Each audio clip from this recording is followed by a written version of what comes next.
that all of these words say we are encountering something new and we need to be able to adapt to that situation. And that's what we do in any public speaking situation. It's about understanding the context and our purpose and our audience and being able to adapt to those situations. We are now facing this return to in-person situations.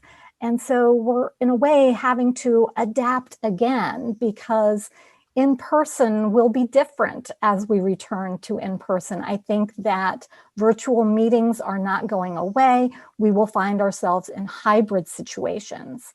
And what can help us do that adaptation and maintain our professional presence is having that strong foundation in communication skills and that foundation in how we present ourselves. I know that in my full-time work, I am a faculty member at GW, and we had remote teaching all year.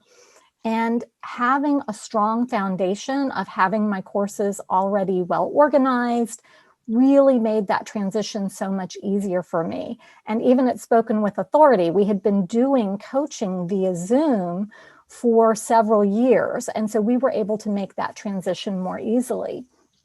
And so what I want to do today is try to help you set a foundation of your professional presence that will allow you to meet the challenges that arise as we take on this overused concept of the new normal.